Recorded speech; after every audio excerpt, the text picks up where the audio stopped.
Voici ce que vous devrez retenir. La définition et les formules. En primaire, vous avez vu que 7 plus 7 plus 7 plus 7 plus 7, c'était long à écrire et à dire, et on note simplement 7 fois 5. Maintenant, au collège, on va voir comment noter 2 fois 2 fois 2 fois 2. Donc, dans toute cette vidéo, A est un nombre quelconque. N est un nombre entier, positif ou négatif. A avec un petit n en haut à droite se dit A exposant n ou A puissance n. Et c'est égal à A fois A fois A fois A n fois.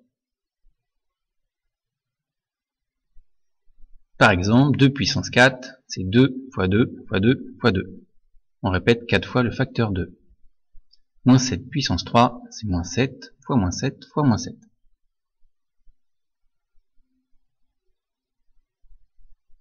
Il y a quelques conventions. Un nombre à la puissance 1, c'est égal à ce nombre. Par exemple, 5 puissance 1 est égal à 5. 1 à n'importe quelle puissance est égal à 1. 1 puissance 6, ça fait 1, si on fait le calcul. 0 à n'importe quelle puissance, ça fait 0. Par exemple, 0 puissance 8, ça fait 0.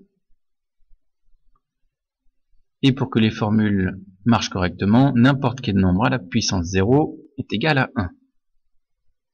Ça, il faut l'apprendre, il n'y a rien à comprendre. 15 puissance 0 est égal à 1. Attention aux parenthèses, parce que moins 2 puissance 4 et moins 2 puissance 4, ça se dit pareil à l'oral, mais à l'écrit, quand il y a des parenthèses, ça change tout. Pour moins 2 puissance 4, où le moins 2 est entre parenthèses, la puissance est pour le moins et pour le 2. Le résultat est égal à 16. Alors que pour moins 2 puissance 4, où il n'y a pas de parenthèse, la puissance n'est que pour le 2 et pas pour le moins. Il n'y a donc qu'un seul moins. Et le résultat fait moins 16. Ici, nous avons donc des résultats complètement différents. On peut connaître le signe d'une puissance assez rapidement.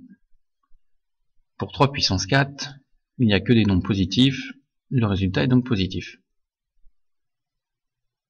Pour moins 5 puissance 6, il y a 6 facteurs négatifs. On les regroupe par 2, on a donc des facteurs positifs, le résultat est positif. Pour moins 5 à la puissance 7, on regroupe les facteurs par 2, il y en a un à la fin qui est négatif, qui est tout seul, le résultat est donc négatif. D'une manière générale, pour tout nombre entier relatif n, si le nombre est positif, alors a puissance n est positif.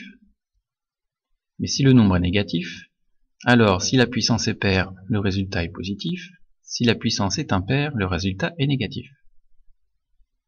Par exemple, 8 puissance 4 est positif car le 8 est positif. Et moins 2 puissance 6.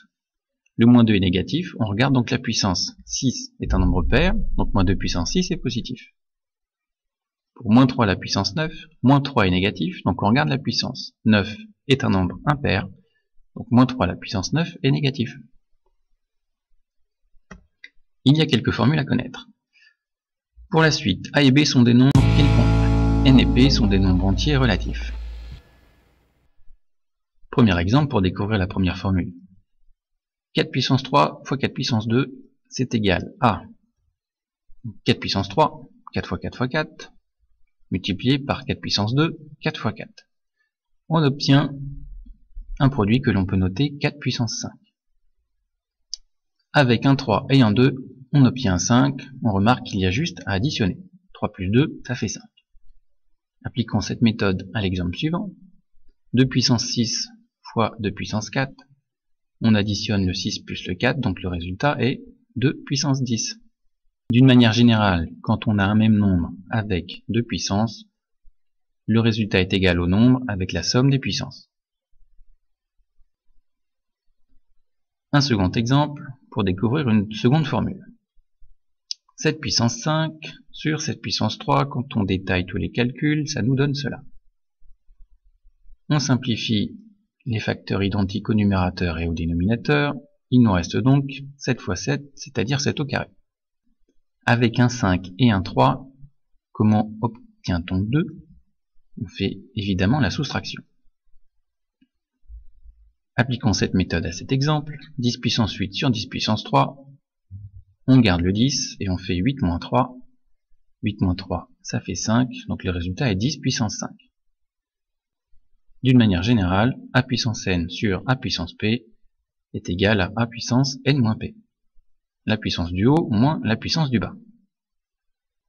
Une autre formule maintenant. 6 puissance 3 fois 4 puissance 3, quand on détaille tout, ça donne 6 fois 6 fois 6, fois 4 fois 4 fois 4. Je vais changer l'ordre des facteurs, mais ça ne change rien au résultat. On met tout entre parenthèses et on fait apparaître 3 fois le même produit que l'on peut noter 6 fois 4 à la puissance 3. 6 fois 4, ça peut se calculer et on obtient 24 à la puissance 3. On remarque que quand on a la même puissance, il y a juste à multiplier les deux nombres. Appliquons cette méthode pour l'exemple suivant. On a la même puissance qui est 7, on n'a plus qu'à multiplier 5 par 9. Et on obtient 45 à la puissance 7. D'une manière générale, a puissance n fois b puissance n est égal à a fois b à la puissance n. Je vous laisse réfléchir pour la suivante, détailler les calculs.